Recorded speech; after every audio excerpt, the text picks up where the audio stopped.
রেললাইনের পাশে এক বিবাহিত যুবকের মৃতদেহ উদ্ধারকে পরিকল্পিত খুন বলে অভিযোগ ওই যুবকের পরিবারের লোকজনদের। জানা গেছে, কমলাসাগর বিধানসভার অন্তর্গত ছনকলা এলাকার প্রমোদ কুমার বিশ্বাস নামে এক বিবাহিত যুবক শেকেরকোট রেলওয়ে স্টেশনে প্রতিদিন রাতে নাইট গার্ডের কাজ করত। সে অন্যান্য দিনের মতো শনিবার সন্ধ্যায় কর্মস্থলের উদ্দেশ্যে যায়।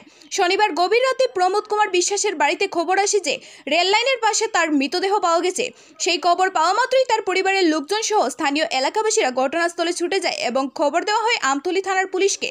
খবর পেয়ে ঘটনাস্থলে রাতেই ছুটে যায় আমতলী থানার পুলিশ। পরে প্রমোদ কুমার বিশ্বাসের মৃতদেহ উদ্ধার করে হাপানিয়া মেডিকেল কলেজ হাসপাতাল মর্গে পাঠিয়ে দেওয়া হয়। রবিবার সকালে মৃত যুবকের পরিবারের লোকজন সহ স্থানীয় এলাকাবাসীরা আমতলী থানায় এসে খুনের অভিযোগ এনে লিখিত আকারে মামলা দায়ের করে। তাদের অভিযোগ, প্রমোদ কুমার বিশ্বাসকে পূর্ব পরিকল্পিতভাবে খুন করে শেকেরকোট এলাকায় রেল লাইনের পাশে ফেলে রাখা হয়েছে। তাদের অভিযোগ, রেল লাইনের পাশে ওই যুবকের মৃতদেহ যেভাবে দেখতে পেয়েছে এভাবে রেল কাটা পোড়া দেহ পড়ে থাকে না। প্রমোদ কুমার বিশ্বাসের এক ভাই সাংবাদিকদের মুখোমুখি হয়ে অভিযোগ করতে গিয়ে জানিয়েছেন, যারা এই ধরনের ঘটনার সাথে যুক্ত তাদের জন্য আইন অনুসারে শাস্তির ব্যবস্থা করে পুলিশ। মৃত্যুকালে প্রমোদ কুমার বিশ্বাস স্ত্রী পুত্র রেখে গেছেন। রবিবার তার মৃতদেহ ময়নাতদন্তের পর পরিবারের লোকজনদের হাতে তুলে দেওয়া হবে। এই ঘটনায় আমতলী থানার পুলিশ একটি মামলা হাতে নিয়ে তদন্ত শুরু করেছে বলে জানা গেছে। এদিকে প্রমোদ কুমার বিশ্বাসের মৃত্যুর ঘটনায় গোটা এলাকা জুড়ে তীব্র চাঞ্চল্য বিরাজ করছে।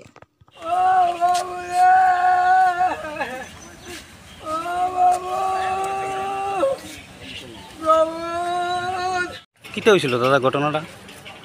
একটা মার্ডার হয়েছে। কারে মার্ডার করছে? বাইরে। নাম কি? প্রমোদ বিশ্বাস। কোন সময় বা কোন জায়গাতে আপনারা দেখছেন? শেকেরকোট রেল ব্রিজের দক্ষিণে। কয়টার সময় আপনারা গিয়ে দেখছেন? আমরা একটার সময় গিয়ে দেখছি। গতকালকে রাত্রে কি করতো মানে তাই নিয়ে এখানে? মানে এমন দিনের বেলা গাড়ি চালাইতো আর তারা ডিউটি করতো। আচ্ছা, আপনারা কিভাবে বুঝলেন যে ওনারে খুন করা হয়েছে?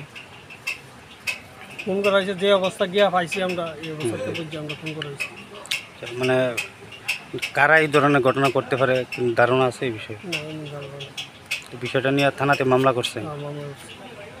তো মানে এখন কি পোস্টমর্টম হয়েছে? না, হয়েছে না। আচ্ছা, কী চাইতেছেন এখন বিষয়টা নিয়ে?